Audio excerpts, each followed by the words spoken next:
attractive than a heavy praying woman. To a him when those in them been deaf.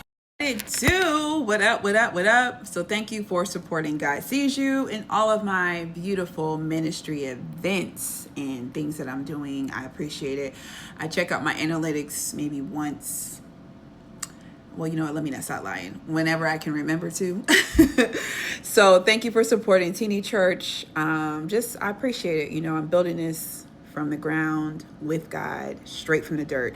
The reason why I say straight from the dirt, because when I watch Noah, it's one of my favorite movies, with Russell Crowe. Russell Crowe is one of my favorite actors. Like how he literally, I never imagined where he got the trees from to build the ark, but he built it straight from the dirt. Everybody can't trust God from the dirt. But anyway, I challenge you to though. I just want to hop on and say hello, see how you're doing. You know, of course, I've already shared how I'm writing my book on anxiety and depression. I just want to tell you what I tell my kids. Let me tell you what I tell my kids. I tell my kids this. With anxiety and depression, exactly, let's talk about depression. Depression, you can sow your way out. You can sow your way out of depression. You do not have to stay in those feelings. So one of the things that I used to do when I struggled with this, I struggled with for 14 years at the age of 11 to 25 with depression. Out of nowhere. It came in uninvited. There was no traumatic event. It just came out of nowhere. And I turned 11 years old, 11 to 25. So for 14 years, I struggled with this. One of the ways you can defeat this depression, I want you to do something for somebody else. Holiday season is coming up. My big girl, big girl checks, I don't want to say big girl. My big job girlies. Is that what I'm trying to say? My big girl jobs. Girls with the big jobs. Girls with the coins. Depression tries to fight you the most because you have to constantly perform, especially if you're a single girly. So I want to help you sow your way out. Sow it. So instead of feeling that you don't have nobody with matching pajamas, instead of allowing the devil to play gymnastics in your mind, I want you go cater somebody else for Thanksgiving. Find a single mom, a single dad, find a child that's chronically ill, find a family. I get with God and be like, God, you know what? We're not going to weep over me no more. Who do you want me to reach to represent you this season? Who are you trying to reach this season? I want to get involved. Put me in the game. Do something for them. Cater their Thanksgiving. Don't post it on social media. Don't exploit their vulnerability. Do it because of who God is and who God has been to you, and to get over yourself with depression. Fight your way out of it. Sow your way out of it. Find someone. Make it your responsibility each day. You know what? Before I go to God, before I go on social media, before I call my homegirl, my homeboy, my boyfriend, complain about my life or where I think I should be, I'm going to invest that time in my prayer life, and I'm going to partner with God, and every day He's going to show me somebody to either pray for or to do something for. When you live your life like this, it's very, very hard to be depressed when you take your emotions off yourself. Some argue depression is selfish. I don't know if I would say that yet, because I'm trying to find a cuter way to say that. When you get over yourself and you partner with God, you can fight depression. As long as you're just focused on yourself, focused on this, focused on that, you're not going to be able to beat this. I've never seen anyone depressed over world issues. I've never seen anyone depressed because somebody died in a burning building. Usually depression is because you're thinking about your issues or how something affects you. Even people who are depressed for world issues is always because of how something affected them. So I encourage you this season, do not let the devil play with your mind. I decorate my house for Christmas because you're not going to make me feel no kind of way on Jesus' birthday. This is Jesus' birthday, baby. We about to have a party in here. I don't care if I don't have not one guest. This table is going to be set. So do things to fight it and be a vessel for God to sow. You can sow your way out of depression. You can pray your way out of depression. You can write your way out of depression. One of the things I'm having my kids do, we're going to write our way out of these feelings and thoughts today. Spot the lie that the devil is telling us, and we're going to write our way out of it. So that's what I want you to do. Do something for somebody else. Let me give you some ideas. You don't have to think, well, I don't want to come across like I'm like condescending or know it all. But let me give you some ideas. Number one, everybody already knows where I tell people to go, the hospital. Now, if you don't have money, that's okay. You have your time. If you don't have the health, you have your mouth, you can pray. Find something to do to get over yourself. When I was a broke girly building my life and building my career, one of the things I used to do, I used to bake. I used to bake cookies. I used to bake brownies. I used to give that away. I would find things to do. I'm not somebody that knows how to cook. Every Thanksgiving for the fam, everybody knows Jamie's setting the table. Jamie knows how to do weird things with the napkins. Jamie always brings her hot pink candles. Jamie is the entertainment. You don't want your life to be, when you walk into the room, the whole energy is sucked out the room because you're there. Find ways to sow.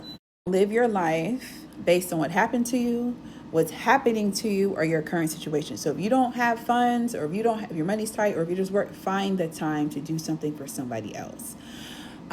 So let me give you some ministry ideas. And because you're doing the ministry idea, you're covered by Teeny Church. So you have your spiritual, you're covering. Number one, the hospital. Find people in the hospital to pray for. If you don't have the confidence to go in the hospital, walk around the parking lot and pray. If you don't know nobody that's sick, pray for doctors. Pray that they have the mental capacity and the knowledge to treat these people. Pray. Go to the children's hospital. Go to a local church. Is there any child in here? Is there a family that I can sow into? Hospitals and church have the most vulnerable. So that's number one. Number two, if you don't want to do that, go on these prison websites. Find you somebody that you can sow into their accounts for Thanksgiving. Find somebody random. Don't look up their crimes. Find people in your city. If you know somebody in your city, find them. Find out who their children are. Write to them. Children in foster care. Pull up to a foster care. I want somebody to pull up to a foster care. Ask them how you can throw a festival on. A festival is free food and a DJ. Talk about God.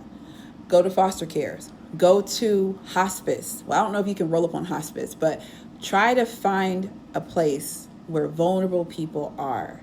And I want you to get with God and find out, what can I do? Make some phone calls. If you live in a neighborhood and there's kids running around outside, and you may not have a lot of money, turn your house into a nail salon, paint their nails, do their hair, show them how to twist, show them how to braid, show them how to fill their eyebrows in. These are little things that you can do that you can get over yourself, and you can invite God in. You will be surprised what God will do for you when you represent the vulnerable for him. When you say, I'm gonna do this for God. And when you do stuff for people, tell them, oh yeah, God told me that. God told me to do it. Oh, that's all God.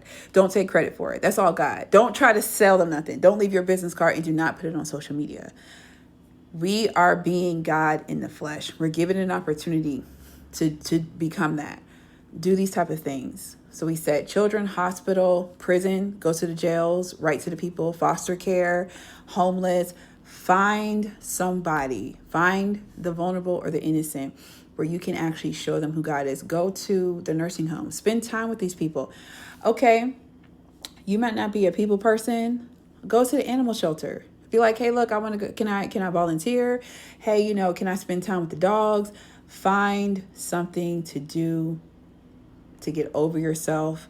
Another thing I will say, the devil is going to try to fight you every moment of you doing it, because he doesn't want you to do it. Fight your way through. A lot of volunteer projects I've done, the people that I'm helping cuss me out. The people I've gave to never acknowledge it. You're doing this to sow for God, because what you're doing, you're fighting the depression off. You can sow your way out of depression. There's no shade to the mental and medical field. Depression and anxiety, they're going to give you medication for. There's nothing wrong with it. I'm not against anyway. However, when God removes it, it's gone. Now, the devil will always try to challenge it and re-enter it, but when God takes it off you, it's off. And one of the things you can do to beat the devil, you can sow your way out. Stop feeling sorry for yourself. Stop allowing the devil to make you a victim of your thoughts, and keep it moving. Forgive. Now, if you can't do all of that, if you don't like none of the ministry ideas, then you be your first ministry. I want you to go on a forgiving tour. I want you to spend time with God during the holidays and be like, I'm tired of carrying this burden. I'm tired of being sad. I want you to have a real conversation with God and write down how I get rid of it. The number one thing God going to tell you is forgive. You're going to go on a forgiveness tour, right? He's going to show you how you're going to let this go and how you're going to sow. This is how you get the devil out your life. This is how you get him out your mind. This is how you don't forfeit your blessings. This is how you can live a beautiful life and you don't have to walk around with the heaviness of life. You don't have to have a distorted view of who you think God is and who you are based on what has happened to you. This is how you fight him. You fight him through worship. You fight him through prayer. But when I'm telling you, I used to struggle with this. I used to struggle with depression so bad. When I was 17 years old, I never forgot this. When I was 17 years old, a woman, I can't remember. It was some pastor lady. She came to me. You know how they do them little altar calls? She came to me and said, if you do not get this thing under control, you're going to kill yourself. I think she said by the age of 21. And I remember every time, no matter what the prayer was, no matter what, they used to always break the suicide spirit off me. This is something that follows when you have depression. Depression's goal is to take you off the scene. Actually, the devil's goal.